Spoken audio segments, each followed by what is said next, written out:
Kebahagiaan adalah segala sesuatu yang pastinya ingin dicari manusia. Dan banyak orang berpikir bahwa kebahagiaan itu harus didapatkan dengan harta ataupun ya memiliki uang banyak.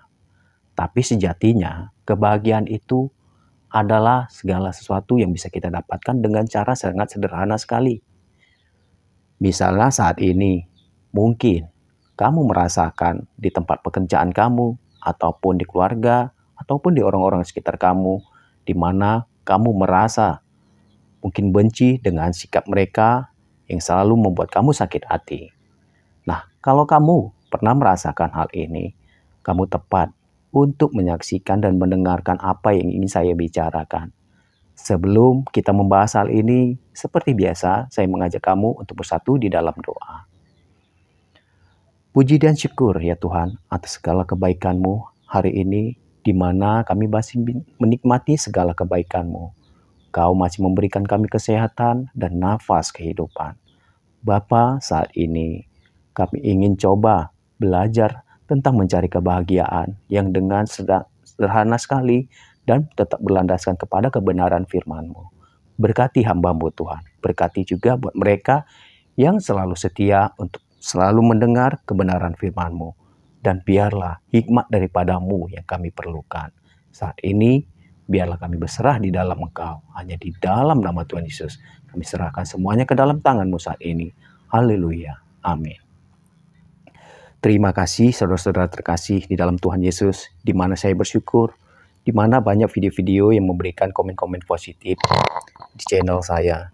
Saya berharap ke depannya dengan saya bisa berbicara di telinga kamu untuk bisa mengubah cara pola pikir kamu. Saat ini saya ingin membahas bagaimana mencari kebahagiaan dengan cara yang sangat sederhana sekali. Saya ada satu pertanyaan kepada kamu.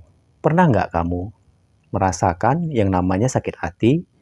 Mungkin di tempat pekerjaan kamu, di mana kamu selalu benci lihat sikapnya ataupun tingkahnya. Mungkin dia menegur kamu dengan cara dia atau menyuruh kamu dengan yang mungkin kamu tidak terima bagaimana dia menyuruh atau memerintah kamu. Kalau kamu pernah merasakan itu, saya tanya, jawab secara jujur, apakah kamu pernah merasakan hal ini? Jawab. Kalau kamu pernah merasakan ini, kamu sama seperti saya. Cuma bedanya, saya bisa mengubah cara pola pikir itu. Di mana saya belajar, orang-orang yang menyakiti saya, kebanyakan kita sebagai orang Kristen, membalas apa yang jahat dengan jahat. Mungkin tidak semua, tetapi sebagian manusia melakukan hal ini. Tahu nggak kamu? Bahwa dengan cara itu kita membalas apa yang jahat dibuat kepada kita dan membalas seperti itu. Tidak jauh beda berarti kita dengan mereka. Nah, saya ingin kasih satu ilustrasi kepada kamu. Misalnya saat ini dia membuat kamu marah dengan perkataannya yang mungkin menyinggung perasaan kamu. Lalu tindakan apa yang kamu ambil? Pasti kamu akan membalas apa perkataan dia. Mungkin dengan amarah kamu, dengan emosi kamu. Ini adalah hal yang keliru. Misalnya, dia membakar api dengan kamu. Lalu kamu melemparkan kembali api kepada dia. Itu adalah satu perumpamaan kepada orang-orang yang selalu menyakiti hati kita. Saat mereka menyakiti kita, kita melempar api kembali kepada dia. Kamu tahu nggak? Kenapa saya berkata seperti ini? Saat kamu melempar api kepada dia, di mana api itu kamu yang pegang? Siapa yang merasakan sakitnya duluan? Pasti kamu. Karena kamu memegang api itu dan melemparkan kepadanya. Nah, ini yang perlu kita cermati. Apa yang mereka buat jahat kepada kita, jangan kita kembali membalas seperti yang mereka lakukan kepada kita, yaitu menyakiti kembali kepada mereka. Mungkin kamu belum paham dengan apa yang saya bicarakan. Contohnya seperti ini. Misalnya, seseorang yang menyakiti hati kamu. Mungkin menegur kamu dengan cara dia dan kamu tidak menerima dengan hal itu. Coba kamu pikirkan, saat kamu membalas apa yang dikatakannya itu, apa yang terjadi? Di situ iblis akan bekerja dan terus mencoba mengubah pikiran kamu dan melemahkan segala iman kamu, membuat kamu menjadi emosi. Benar apa tidak apa yang saya katakan saat ini?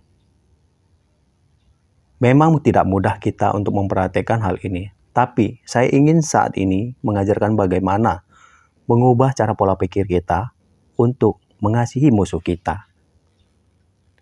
Ingat kepada firman Tuhan, di mana mungkin selama ini kita selalu berpikir apa yang dikatakan orang yang selalu menyakiti hati kita, kita membalas dengan kejahatan. Berikut ini adalah salah satu ajaran juru selamat kita. Mungkin terkenal tetapi jarang dipraktekkan. Dengar firman ini. Kamu telah mendengar firman. Kasihilah sesamamu manusia dan bencilah musuhmu. Tetapi aku berkata kepadamu, kasihilah musuhmu dan berdoalah bagi mereka yang menganiaya kamu. Dan hal ini, firman ini benar-benar tajam. Dan ini yang bisa mengubah pola pikir kita. Tuhan mengajarkan kita sebagai juru selamat untuk berdoa bagi mereka yang menyakiti hati kita. Seperti perumpamaan tadi, yaitu melemparkan bola api kepada mereka. Kita yang merasakan duluan, kita memegang bola api itu dan melemparkan kepada mereka. Coba saat ini, saya ingin kamu praktek. Ambil HP kamu. Coba kamu lihat di situ, dengarkan saya, dan coba praktekkan. Saya minta tolong saat ini. Kamu lihat, mungkin teman-teman kamu yang ada di HP kamu saat ini. Coba, pikirkan salah satu teman kamu. Pikirkan, ya mungkin teman-teman yang dekat kepada kamu. Apa yang mungkin membuat kamu kagum kepada dia dengan sikap dia. Pikirkan saat ini. Ayo, saya tunggu. Kamu bisa post video ini. Coba pikirkan. Apa yang membuat kamu bahagia? Mungkin teman-teman kamu yang ada di tempat pekerjaan kamu yang ada dalam kontak HP kamu saat ini. Nah, saat ini mungkin kamu sudah mempraktikkan hal ini. Saya menganggap kamu sudah mendengarkan apa yang saya katakan dan melakukannya. Nah, setelah kamu pikirkan, misalnya si Budi, teman kamu, dia mempunyai sikap yang sangat tenang dalam ya mungkin menghadapi masalah tentang pekerjaan yang diberikan bos kepada dia. Dia begitu tenang. Mungkin diri kamu saat ini, kalau misalnya kamu menerima teguran dari atasan kamu, dengan spontan kamu mengambil dengan cara emosi. Kamu mengatakan, kok bos seperti itu? Kok bos selalu tidak pernah menghargai pekerjaan kita? Tetapi teman kamu si Budi, dia menghadapinya dengan tenang. Dia mencoba untuk mengendalikan situasi agar lebih tenang lagi. Nah, itu mungkin hal yang membuat kamu kagum terhadap dia. Atau ada hal-hal yang lain dari teman-teman kamu yang dimana itu yang membuat kamu bisa, ya seperti saya, ada teman dimana saya melihat dia sangat tenang seperti saya katakan tadi. Saya salut dengan caranya seperti itu. Itu adalah sikap kedewasaan yang perlu kita contoh.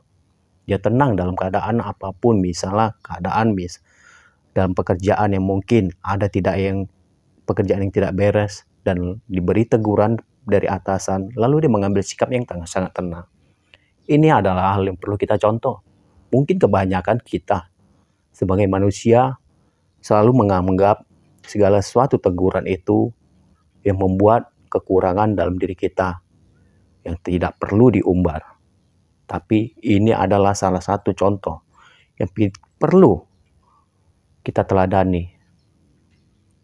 Nah, saat kamu mengetahui apa yang mungkin baik dari teman kamu itu, coba saat ini. Kamu bisa WA dia atau chat dia. Misalnya dengan kata-kata, Budi, saya senang dengan sikap kamu, di mana pembawaan kamu yang sangat tenang dalam menghadapi situasi yang sangat kacau.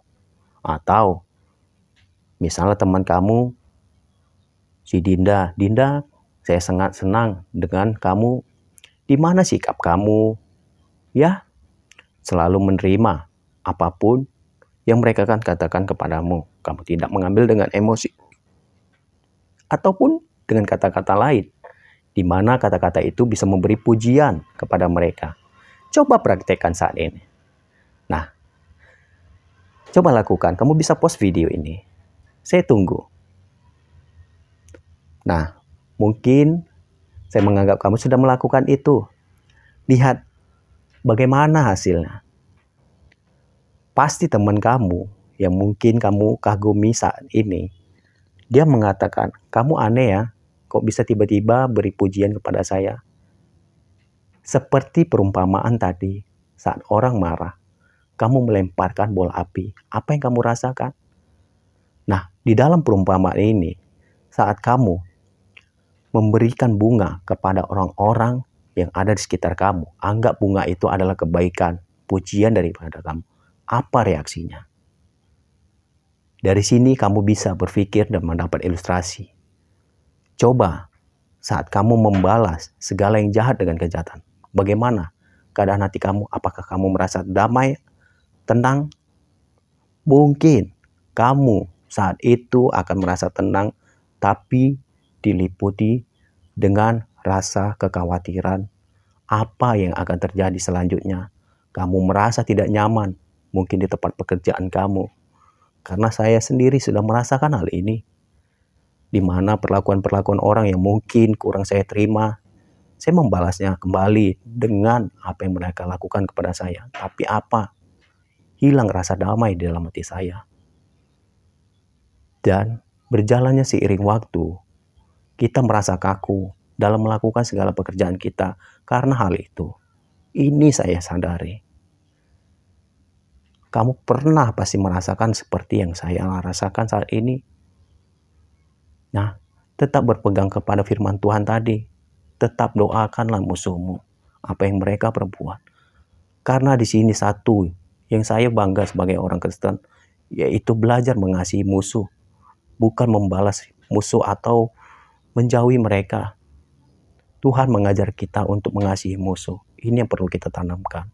Dan disinilah segala kebahagiaan itu yang sangat sederhana yang perlu kita sadari. Dengan kamu memberikan pujian itu, saya yakin percaya setiap kamu melakukan hal-hal ini, pasti hal-hal yang baik terjadi kepada kamu. Mungkin kamu tidak bisa melakukan seperti yang saya katakan tadi, tetapi kamu bisa melakukan secara spontan, memberikan pujian yang memang betul dari dasar hati kamu. Nah, ini yang perlu kita teladani. Coba praktekkan, tolong praktekkan seperti yang saya katakan tadi. Karena menabur kebaikan tidak mungkin akan memanen segala kejahatan dalam diri kita. Ini yang perlu kita teladani dalam diri Juru Selamat Tuhan Yesus Kristus. Mungkin mengatakannya sangat mudah, tetapi melakukannya tidak seperti dengan mengatakan. Tetapi di balik semua itu, saat kita mau mempraktekannya, saya yakin percaya hidupmu akan lebih bahagia dan lebih tenang. Karena kalau kita ada mempunyai musuh, saya yakin percaya hidup kita tidak akan pernah damai. Selalu diliputi oleh rasa kekhawatiran apa yang akan terjadi untuk kedepannya nanti saat saya bersama dia. Kita akan merasa kaku, tidak bisa berbuat apa-apa, kita merasa segala sesuatu itu ada yang aneh.